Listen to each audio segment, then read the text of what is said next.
If you are outraged that today, this week, our beloved and beautiful New York City is hosting a fascist, authoritarian, racist murderer, the Israeli Prime Minister Benjamin Netanyahu, please say, "We refuse." We refuse.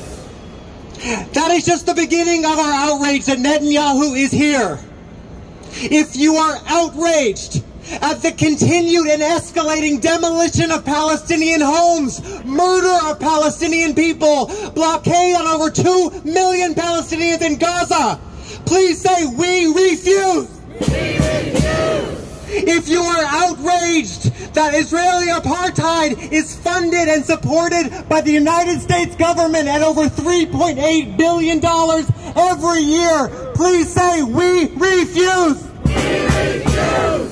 If you are outraged that our beautiful Jewish and diverse Jewish traditions, cultures, and histories are co-opted to serve the oppression of Palestinian people, please say, "We refuse." We refuse. If you are outraged at the smear campaigns against our Palestinian friends and siblings and comrades when they speak about their lives and their families and their histories and their right to be free and their right to return home, if you are outraged at those smear campaigns and the vicious, cynical, false accusations of anti-Semitism, please say, "We refuse." We refuse. If you believe that there is no such thing as democracy with apartheid, please say, "We refuse." We refuse. We are here today because this week, right now, today, Netanyahu is right across the street at the United Nations speaking, boo! Netanyahu is here at the United Nations speaking at the UN General Assembly defending Israeli apartheid, saying, "We refuse." We refuse. And this week, when leaders from around the world were making sweeping commitments to fight climate change, instead of being there at the U.S. climate ambition, our President Biden, was meeting with Netanyahu saying, "We refuse." We refuse. While Netanyahu has been here in New York, over 6 Palestinians have been murdered by the Israeli military, including a 15-year-old child. Say, "We refuse." We refuse. Thank you so much for coming today, for joining together in our outrage, for joining together in our commitment to Palestinians being free. My name is Morgan. I'm honored to be one of 20,000 members of Jewish Voice for Peace, the world's largest organization of Jews and friends who are wholeheartedly, unconditionally, unwaveringly in support of Palestinian freedom, who are committed to Judaism beyond Zionism, who are committed to our movements for collective liberation for everybody. If this is your first time at a JVP action, welcome. We are so glad you're here. We need you here. We need every one of us as part of this movement, and everybody we know. It will take all of us to end U.S. military funding to Israel.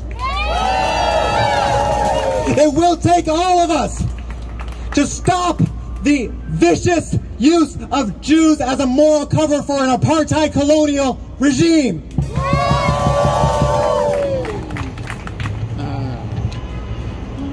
We're here specifically as Jews in support of Palestinian freedom, but we welcome everybody here. And if this is the first time that you are hearing some of these words, or some of these words make you feel uncomfortable, or some of these words are unfamiliar, our request to you, our invitation to you, is to let the urgency of Palestinian lives be more important than your discomfort. That is our request to you. That is our invitation to you. We are here as Jews and friends in support of Palestinian freedom, but we want to give a particular welcome to our Palestinian friends and comrades who are here. We see you, we are behind you, we appreciate you, and we are honored to struggle in this struggle with you.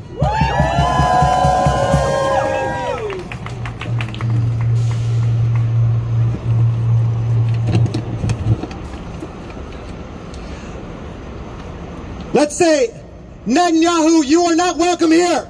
Netanyahu, you are not welcome here. End U.S. military funding to Israel. End U.S. military funding to Israel. Netanyahu, you are not welcome here. Netanyahu, you are not welcome here. End U.S. military funding to Israel. End U.S. military funding to Israel.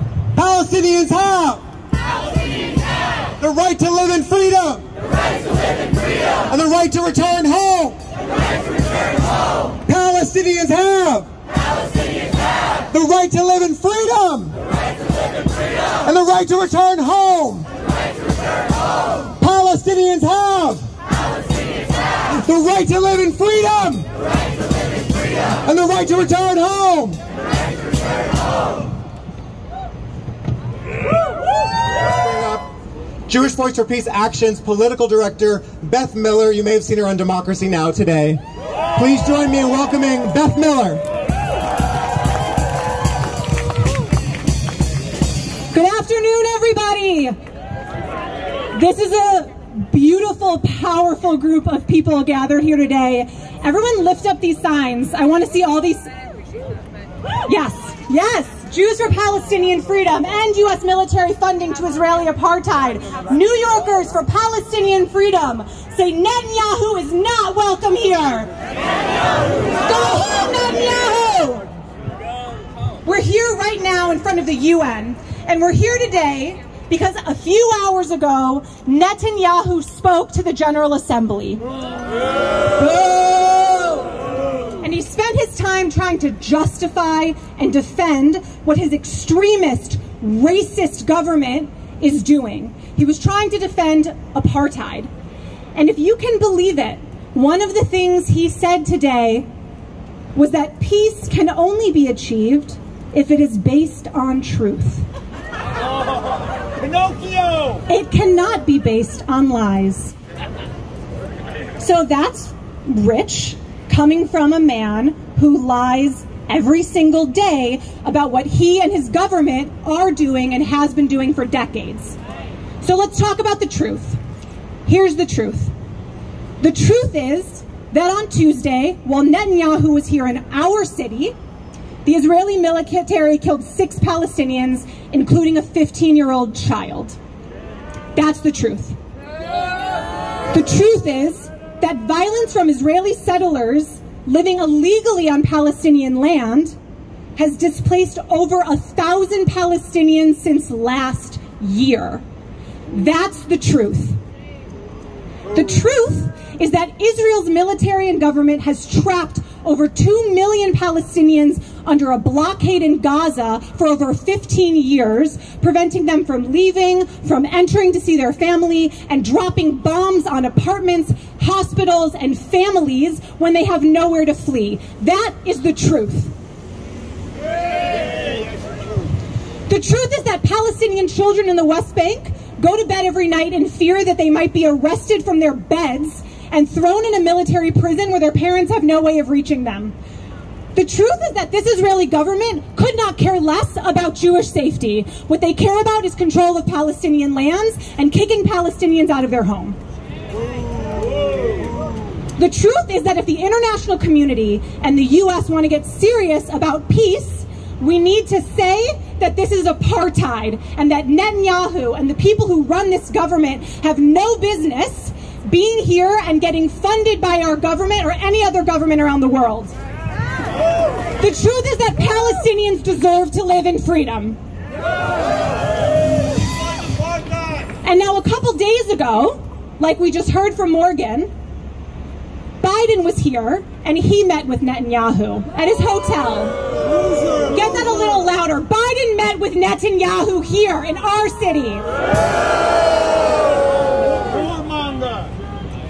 He met with the leader of an apartheid regime who has ushered in the most racist, extremist government in Israel's history, which, for the record, is really saying something.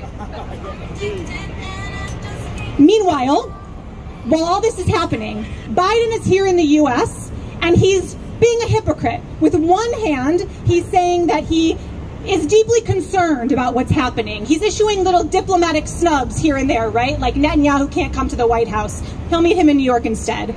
But with the other hand, he's saying that he will always support Israel, that his support for Israel is ironclad, and he's supporting $3.8 billion every single year that goes to the Israeli military.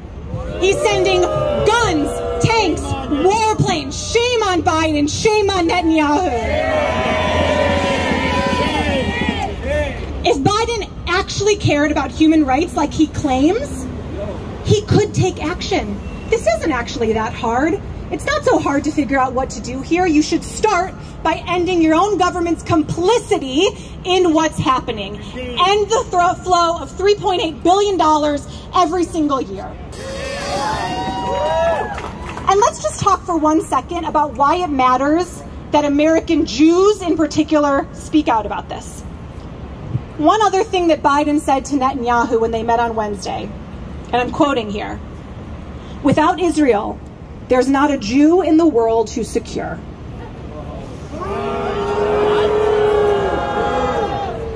I'm sorry, what?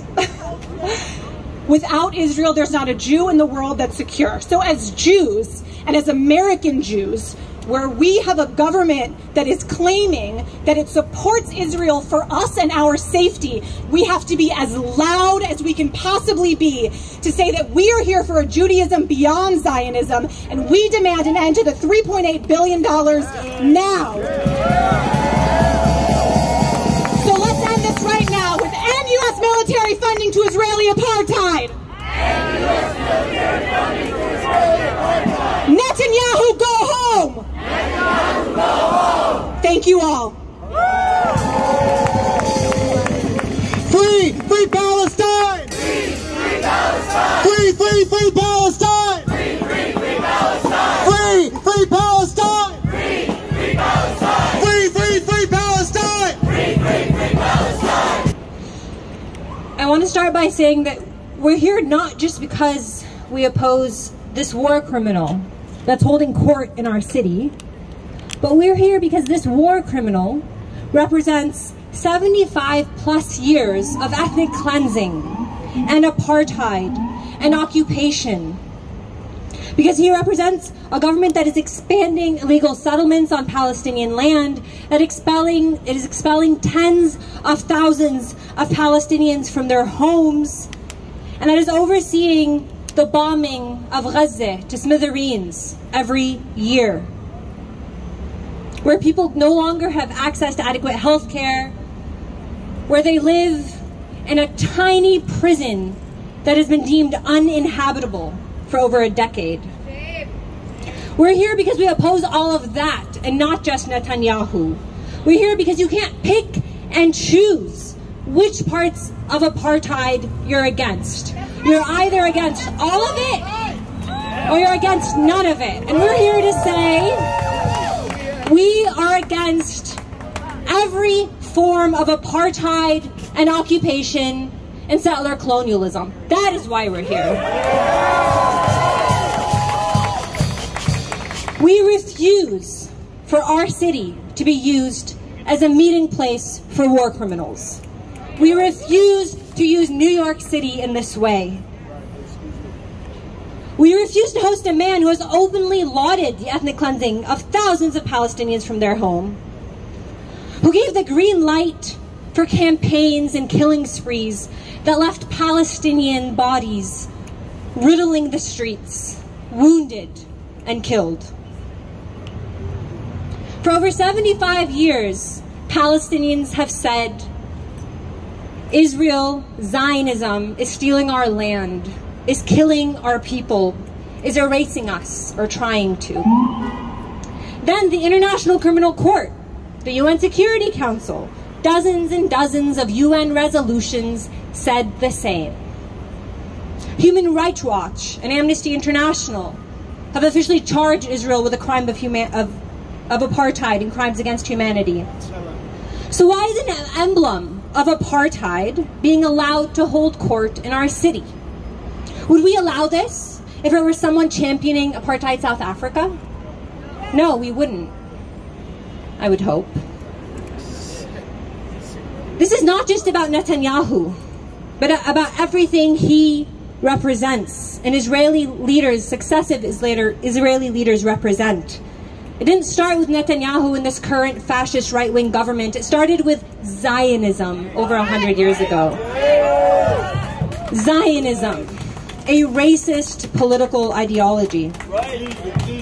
Netanyahu is not an anomaly. He's the unsurprising trajectory of a state that was founded on ethnic cleansing, a state whose basis is the codification of segregation and racism. No, it's no surprise that a state founded in this way bore right-wing fascists. Successive Israeli leaders and their champions have referred to Palestinians as beasts and as cowards, their words. This week, undercover Israelis showed up in a Palestinian town, came out of a car with Palestinian license plates wearing civilian clothing, and a young Palestinian named Rafat saw them and recognized that they were undercover Israeli soldiers. So he sounded the alarm. He began to alert his community. And you know what they did? They chased him down the street. He's 16 years old. And they shot and killed him. A 16-year-old Palestinian kid. You tell me who the cowards are. You tell me who the beasts are. We don't want empty condemnations from Biden or the US government or frankly the United Nations. We don't want empty condemnations. Kind of done with those. We want an end to our government funding settler colonialism, ethnic cleansing, and apartheid. We want an end to successive US presidents legitimizing a state that's been charged with crimes against humanity. We want an end to giving cover for Israel's expanding illegal settlements on Palestinian land. That's what we want, not condemnations. So what do we do after we come out here and protest like this? What do we do after we've taken the streets? What do you do when you go home? Or if you're watching this, what do you do when after you're done watching this online? I'm going to tell you what to do. It's a very specific thing, so listen. You're going to go online and you're going to go look up Not on Our Dime. Can you say it? I didn't hear myself. What is it called? Not on our dime. One more time. Not on our dime. Let's make sure the passersby hear us. Not on our dime. Not on our dime. Because we're saying you cannot use New York to subsidize the building of illegal settlements on Palestinian land, where you kick out Palestinians from their homes, you raise their homes, their schools, their hospitals, their olive groves, you raise them to the ground, and then you build exclusive Jewish-only settlements there. We're saying no. New York will not take part in this. We do not support this. We do not want our city to be used in this way. Not on our dime. Not on our dime. We're saying we don't want New York to be used by Biden for a photo op with a war criminal. Is that so much to ask? I don't think so. Shame. We're saying, hey, Biden, why don't you take a cue from what millions and millions of Palestinians, millions and millions of anti-Zionist Jews, millions and millions of Americans and people around the world are saying, free Palestine. We're saying, take a cue from what Nelson Mandela said repeatedly, over and over again, our freedom is incomplete without the freedom of Palestinians. We won't stop fighting for a free Palestine. We won't stop. We won't stop until we've taken over the streets and we're chanting, from the river to the sea, Palestine is free. We will stop when that is what our chant is in the streets. From the river to the sea, Palestine is free. Until then, chant with me. Until then, we chant, from the river to the sea, Palestine will be free. From the river to the sea, Palestine will be free. From the river to the sea, Palestine will be free. From the river to the sea, Palestine will be free. From the river to the sea, Palestine will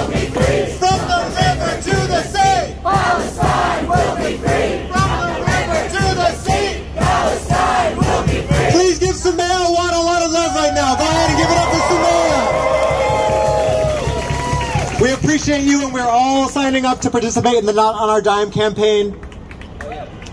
Let's say together, Netanyahu, you are not welcome here. Netanyahu, you are not welcome here. Netanyahu, you are not welcome here. Netanyahu, you are not welcome here. Not another nickel, not another dime, no more money for apartheid. Not another dime, no more money for apartheid. Not another dime, no more money for apartheid. Not another nickel, not another dime, no more money for apartheid. Not another nickel, not another dime, no more money for apartheid. Okay, next up, we are really honored to have some fierce and brave elected officials of our city, How's everybody doing? I think we can get a little bit louder than that. Who is ready for Palestinian freedom? Who is ready for the end of apartheid? It is forever an honor to be here with you. My name is Zahran Mamdani, and I am the New York State Assembly member for the 36th District for Astoria and Long Island City and Queens. You know, earlier today I was speaking to a reporter about this issue, and she asked me, why should New Yorkers care about something that's going on halfway across the world? Isn't this just the airing of dirty laundry of something that's happening in Israel? And I said to her, and I'll say today, that I can think of 3.8 billion reasons why we as Americans should care about what's going on over there. We have to understand that this is not a symbolic fight that showcases our solidarity. This is a fight of substance. This is a fight that recognizes our complicity in this apartheid regime. $3.8 billion every year in military aid from this country to that country. Endless amounts of political cover. And a strategy and approach that is not carrot and stick, it's just carrot and more carrot. That's what our government has said for decades. It is up to us as Americans to say no. And it is up to us to say no at every single level of government that we are in. Because we know that the Israeli government and the support for the Israeli government is something that has developed from the first moment that someone even thinks about politics in this country. We have to combat it at the same level. And we know as New Yorkers that it's not just a fight going on in D.C. As Sumaya said, it's a fight going on right here in our state. Because every year, charities that we in the New York State Legislature deem to be charities by the law that we pass, those charities send $60 million a year to Israeli settler organizations. $60 million a year. All of this occurring at the same time as we're being told by mayor, by governor, by president that there simply isn't enough money for the basic services we need to see in our life. These two things cannot be true simultaneously. And so what we are saying, myself introducing this legislature in the Assembly and State Senator Jabari Prisport right over here, introducing it in the State Senate, is this cannot occur on our dime. Not on our dime. Let me hear it with you. It's not on our dime. Not on our dime. Not on our dime. And when we're in Albany, we hear, why are you engaging in something that's an international issue? It's foreign policy. But we get to determine what organizations are charities in this state. And we get to say whether or not violence is charitable. And we know that it's not. And we know that it's not just important in terms of the 60 million. It's important because so often this money is the majority of the operating budget of those settler organizations themselves. If we look back at 2017, at the height of the attacks on Sheikh Jarrah in East Jerusalem, the Israel Land Fund's budget, 99.2% of its budget was coming from the Central Fund of Israel, a New York State registered charity. We have to stop that flow of money at every single place that we see it occurring. So I want to thank all of you for being here. I want to thank those of you who have been fighting for this liberation for longer than I've been alive. And I want you to know that every time we take action, we get one step closer to the reason we came out in the first place.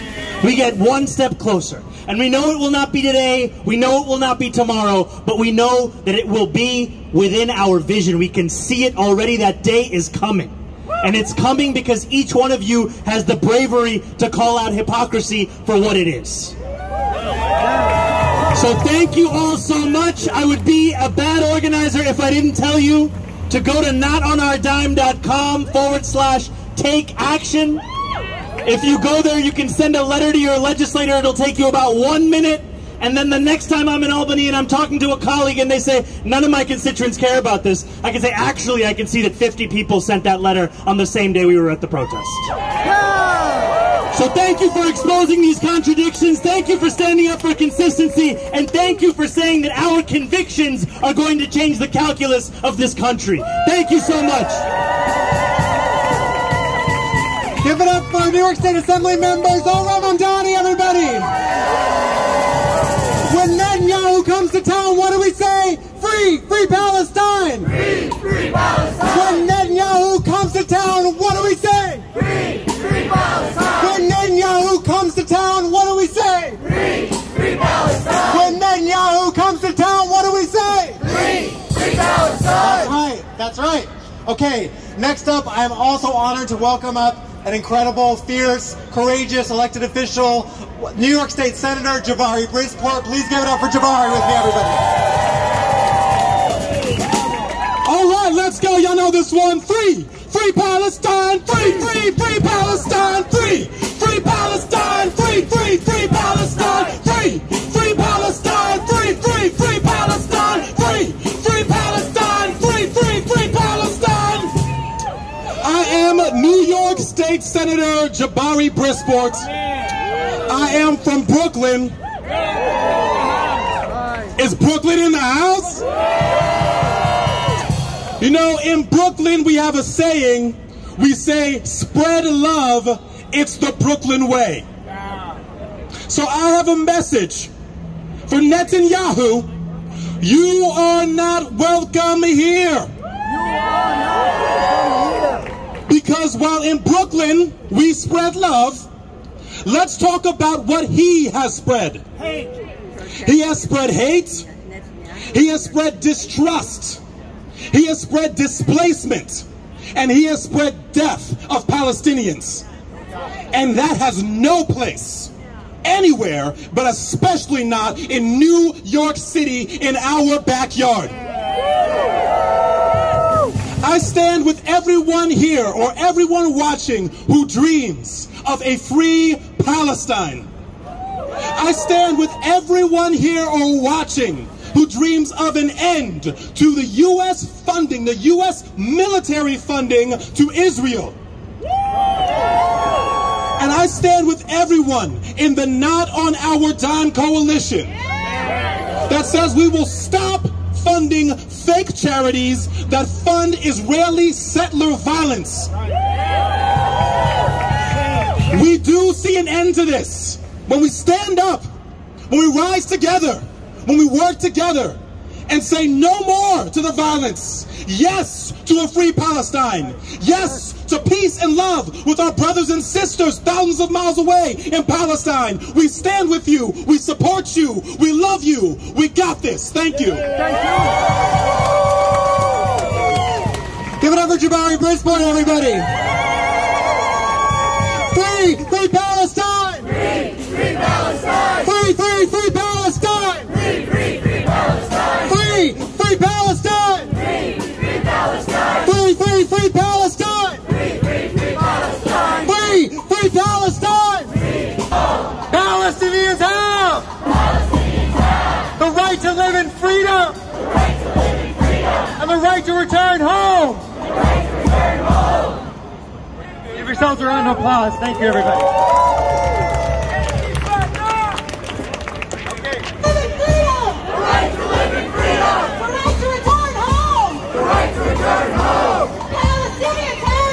Palestinians have the right to live in freedom. The right to live in freedom.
Netanyahu, shame on you! Netanyahu, shame on you! Netanyahu, shame on you!